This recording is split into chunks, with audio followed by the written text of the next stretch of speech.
Mais pour commencer, direction le Pakistan, pays où, si vous suivez régulièrement les infos, la violence terroriste est très fréquente. 22 mai, Karachi, 7 morts. 15 mai, Quetta, 3 morts. 4 mai, district de Bajour, près de la frontière afghane, 16 morts. Une émission entière ne suffirait pas à égrener la liste complète des attentats. Qui sont les commanditaires? Al-Qaïda, les talibans, ça, on le sait. Qui sont les kamikazes? Et bien souvent, des enfants. Et ça, on le sait moins. Profil type, si l'on peut dire. Une petite tête gavée à longueur de journée de sourates du Coran enseignées dans les fameuses madrassas, les écoles religieuses. Certains bambins sont détournés de justesse de cette mort programmée. Leur témoignage est rare. Eh bien, notre équipe, composée de Julien Fouché et de Gary Grabli, a réussi à en recueillir. Voici leur enquête. C'était en janvier 2011, à Lahore, deuxième ville du Pakistan. Nous avions assisté, par hasard, à un attentat en pleine rue. Témoin involontaire de la violence ordinaire qui secoue le pays depuis 5 ans. Regardez, il vient d'avoir un attentat. Reculez, s'il vous plaît. Un attentat suicide.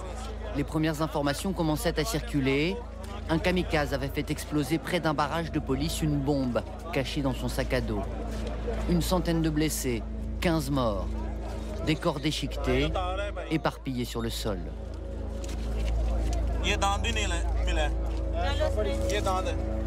Et puis, nous avons basculé encore plus loin dans l'horreur. Le kamikaze était un enfant, il avait 13 ans. Il s'était fait passer pour un vendeur de DVD pour approcher sa cible.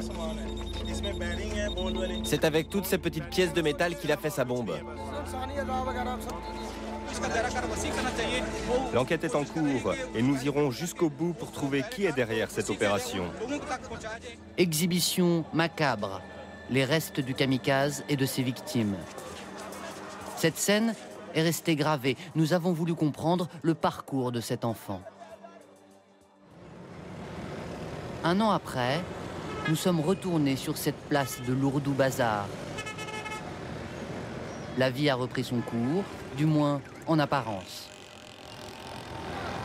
Car depuis l'attentat, un climat de suspicion règne chez les marchands du quartier. Maintenant, quand un enfant ou un jeune garçon traîne ici, on se méfie. On le regarde bizarrement et on veut qu'il s'en aille. Et en plus, s'il porte un sac, alors là, tout le monde panique. C'est comme ça maintenant. Les habitants de Lahore ont aujourd'hui peur de leurs propres enfants. Voici ces visages jeunes qui terrorisent le Pakistan. Des enfants kamikazes exhibés dans les films de propagande des talibans, endoctrinés et instrumentalisés. Des enfants prêts à mourir pour tuer.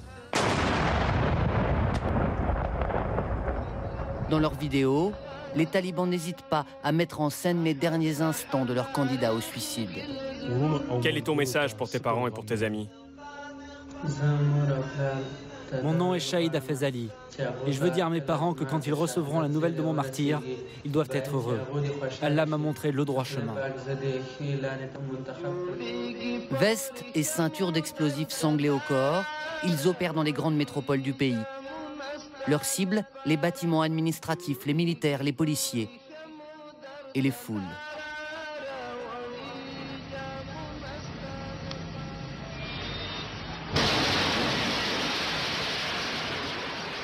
Ces enfants sont devenus en quelques années le nouveau bras armé des talibans. Les infidèles détruisent nos maisons et nos villages. Nous les égorgerons par derrière avec un couteau. Dieu doit les détruire, ces infidèles. Il y a aujourd'hui en moyenne une attaque suicide chaque semaine au Pakistan. Dans les cours de récréation, on imite même leurs faits d'armes.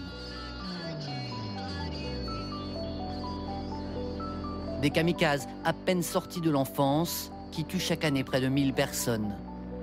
Qui sont-ils? Comment les talibans les préparent-ils au suicide?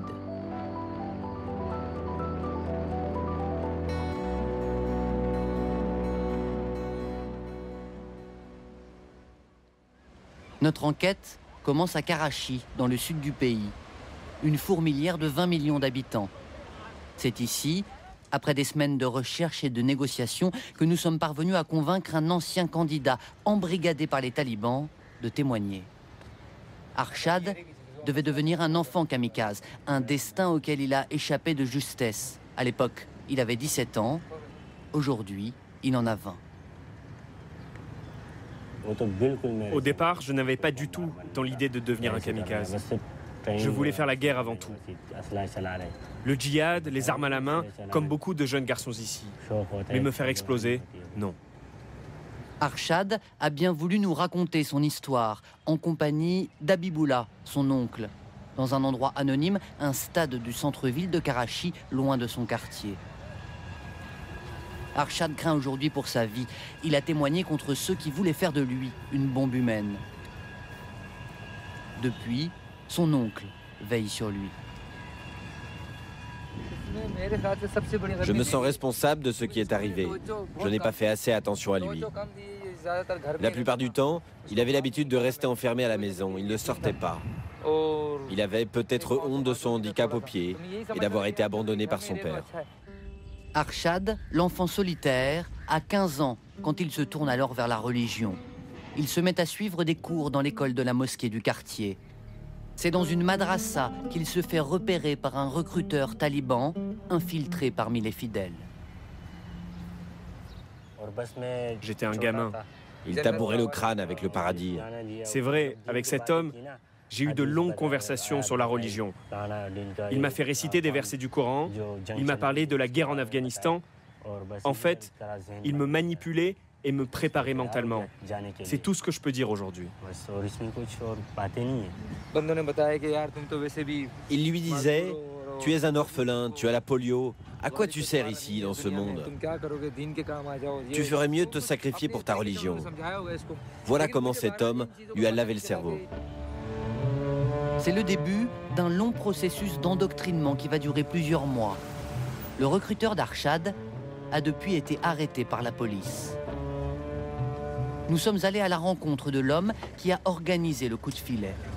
Le voici, le patron de la brigade anticriminelle de Karachi. C'est lui qui a personnellement interrogé le recruteur d'enfants. C'est beaucoup plus dur d'interroger un taliban qu'un criminel. Pourquoi ? Vous savez, ça prend beaucoup plus de temps avant qu'il ne passe aux aveux. Les talibans se fabriquent une carapace. Ils ont un moral d'acier. Et surtout, ils n'ont absolument pas peur de la mort. Il a fallu 2 jours entiers à Chaudhry Aslam pour faire craquer le recruteur taliban. La première chose qu'il a avoué, c'est qu'il entreposait des explosifs chez lui pour les kamikazes. Puis il a confirmé qu'il recrutait des enfants. Ce recruteur avait ciblé 7 enfants, parmi lesquels le jeune Arshad. Tous ont été recrutés ici, dans ce district de Karachi, le quartier Pashtun, du nom de l'ethnie principale des talibans. Les 7 enfants devaient être transformés en kamikazes. Sans relais sur place, c'est une zone impossible à pénétrer pour des journalistes étrangers. C'est donc le chef du quartier, Bachir Jan, qui nous guide avec son escorte armée dans les ruelles étroites. À l'image de la ville, ici, plus des 3/4 des habitants ont moins de 30 ans. C'est la pauvreté qui explique l'influence des talibans. Moi, j'envoie mes enfants à l'école et je préfère ne pas les envoyer à la madrasa. Mais vous savez, ici, il y a des familles qui comptent jusqu'à 15 enfants. Ils n'ont pas le choix. Les madrasas, un enseignement gratuit qui serait la première étape de la filière de recrutement des enfants kamikazes. Voici celle où Arshad a suivi des cours et a rencontré son recruteur. Nous voulions voir le directeur. Sans explication, nous n'allons pas pouvoir nous y rendre. À la place, c'est une autre mosquée que nous sommes invités à découvrir, située quelques ruelles plus loin. Voici le mollah, à Fizoulak. À l'étage, le bruit lancinant des prières. 200 élèves qui étudient le Coran. 14 heures par jour.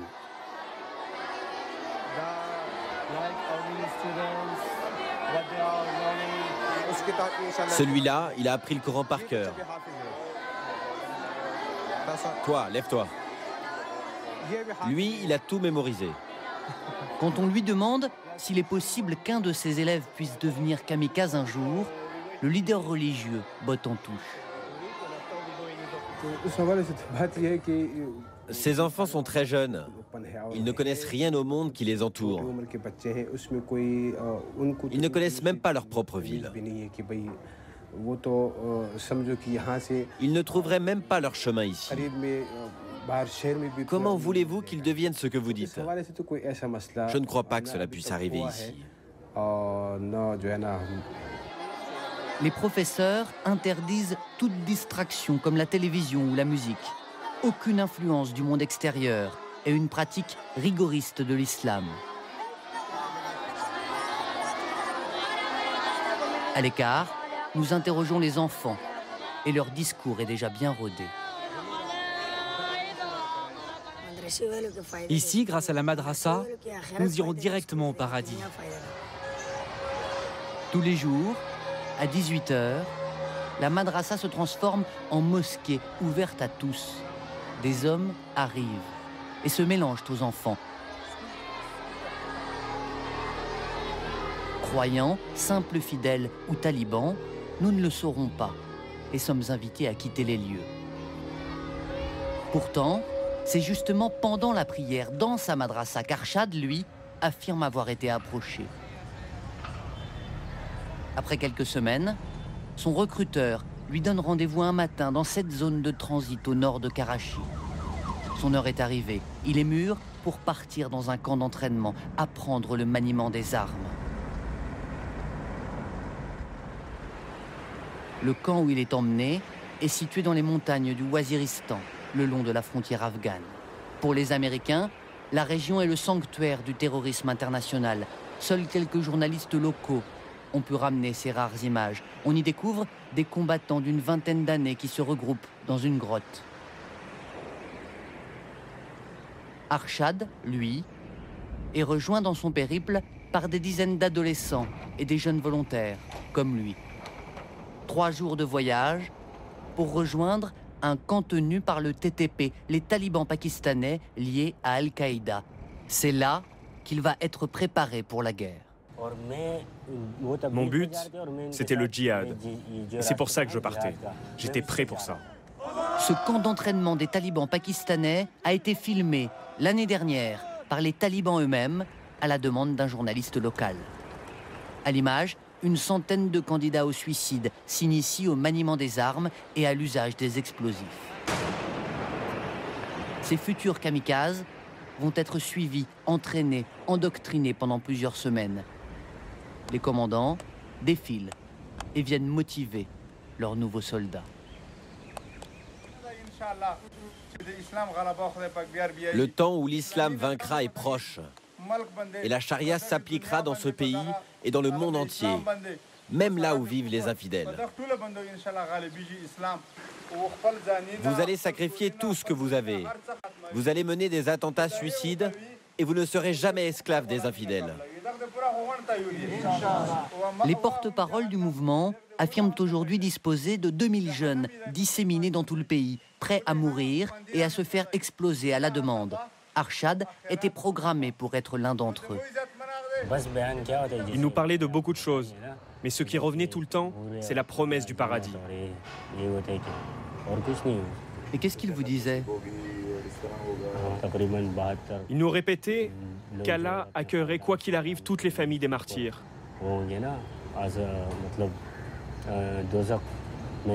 Et que nous irions au paradis. Et que nous aurions des vierges qui nous y attendraient. Mais le djihad d'Arshad va tourner court. Son camp d'entraînement est bombardé par des drones de l'armée américaine. Arshad survit miraculeusement, puis rentre chez son oncle à Karachi.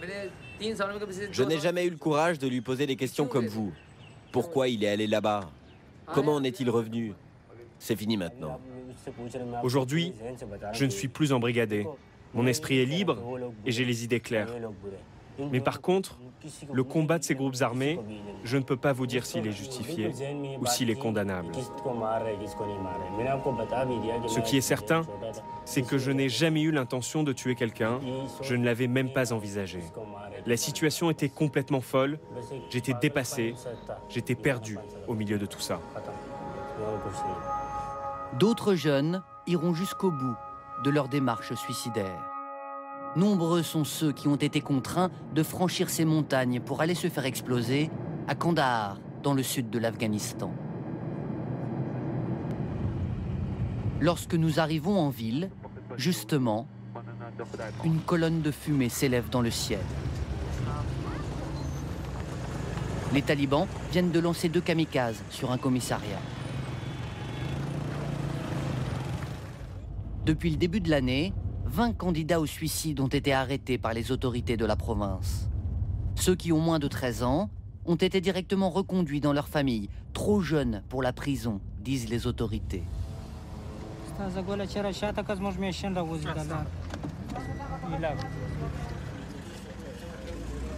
Les autres sont enfermés dans la prison pour mineurs.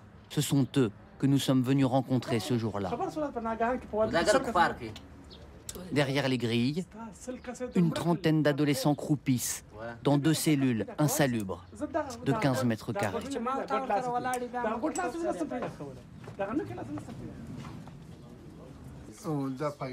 Là, ce sont les dossiers de tous les enfants. Voici celui d'Ihsanullah. Il a été arrêté aux environs de Kandahar. Il a 14 ans et c'est le plus jeune ici dans cette prison.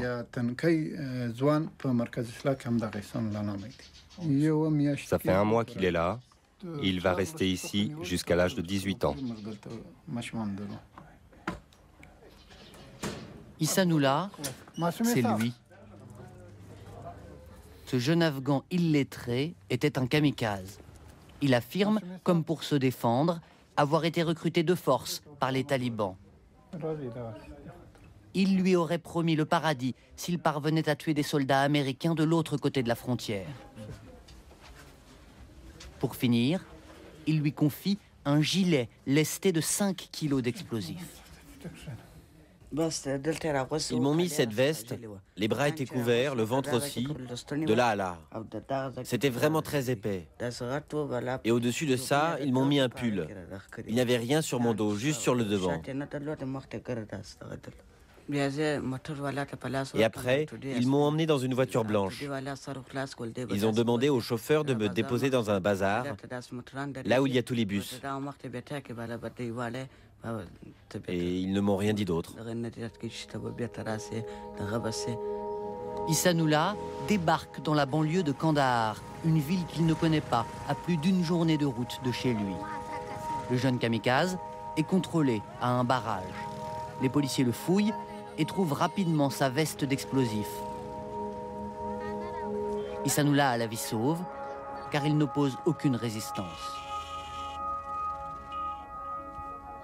Les talibans, tu les aimes bien? Non, je ne pense pas que ce soit des gens bien. Et les Américains? Je ne sais pas, parce que je ne les ai jamais vus. Maintenant, la guerre, elle se fait comme ça, avec des enfants complètement inconscients de ce qu'ils sont en train de faire.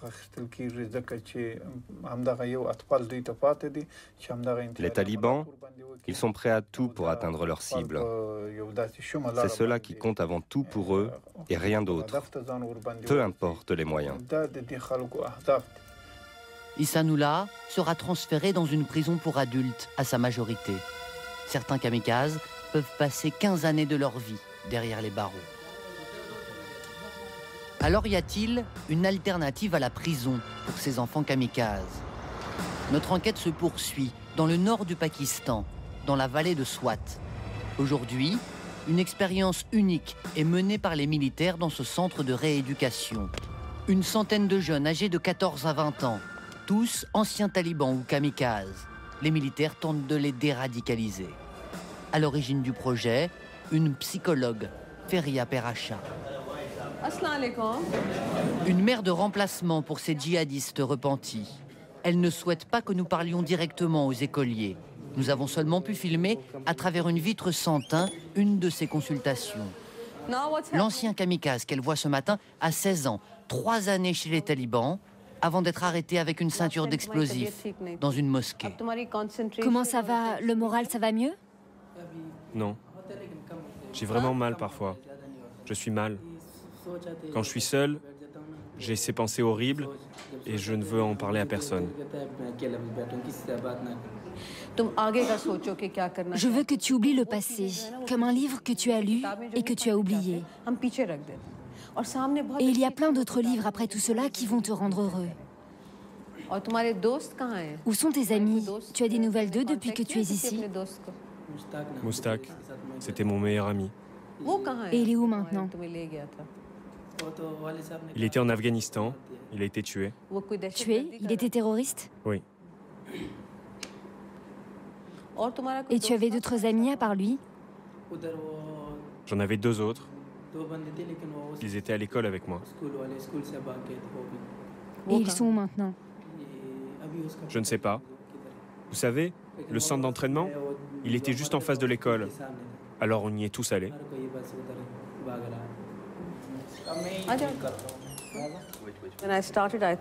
Quand j'ai commencé, je pensais que les kamikazes étaient le plus haut grade dans la hiérarchie des talibans. En fait, tout en bas, il y a les esclaves qui font les travaux de base. Construire des routes, des tunnels, nettoyer des chaussures, les toilettes. On leur dit, vous n'êtes rien. Juste au-dessus, c'est les kamikazes, et bien plus haut, les combattants. Donc les kamikazes sont très bas dans la hiérarchie. Très bas, parce que vous n'avez rien à décider. Vous devez juste mourir. Je n'ai jamais vu un seul enfant éduqué qui a voulu devenir un kamikaze.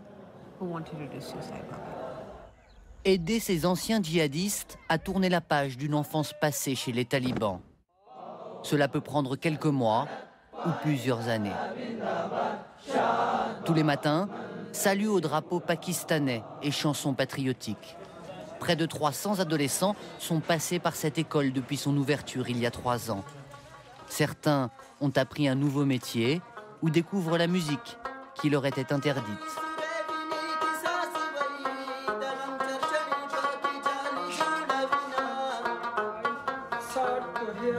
D'autres apprennent à lire et à écrire. Les responsables ont convoqué pour nous ces 2 jeunes de 16 ans qui ont quitté le centre l'année dernière. Malgré les promesses d'un nouveau départ, aucun des 2 n'a trouvé un emploi. Ils sont revenus dans leur village, auprès de leur famille.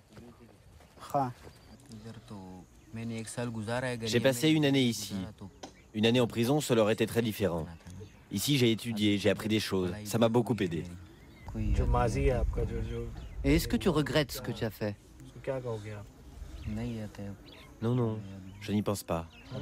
Mon passé, je l'ai oublié. C'est-à-dire que tu as oublié les talibans? Non. C'est juste que je ne veux pas en parler. Je ne veux plus me souvenir de tout ça. 16 ans est déjà un passé trop lourd à porter. Ces enfants que nous avons rencontrés ont vécu un cauchemar éveillé. Un moment de leur vie, avoue-t-il, qui leur a échappé, des pions dans une guerre d'adultes. Tu es prêt pour l'attaque? Non, je ne sais pas. Hein? Tu es venu faire quoi ici alors? Un gamin en pleurs, une veste d'explosifs sur le dos et des talibans hilars sur cette énième vidéo postée sur Internet. S'il vous plaît, ramenez-moi chez moi. Pourquoi? Tu n'as rien à faire? Tu dois juste appuyer sur le bouton. Oui, le bouton, là. Quand tu arrives là-bas, tu appuies sur ce bouton. S'il vous plaît, laissez-moi partir. Regarde, tu n'as besoin de rien. 5 magnifiques femmes t'attendent au paradis. Tu dois juste appuyer sur le bouton.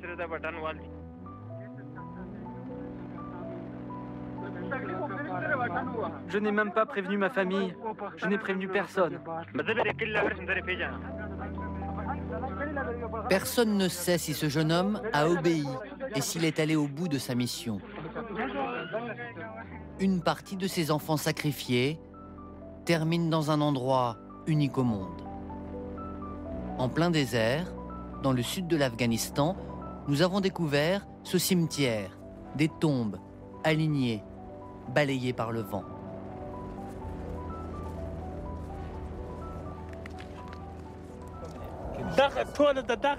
Toutes ces tombes autour de moi, ce sont celles de kamikazes et de talibans que personne n'a reconnus, qui n'ont pas été identifiés. Des cadavres anonymes, méconnaissables, remis à ce grand-père de 65 ans, Abdul Hakim, adoubé par les talibans pour enterrer leurs martyrs.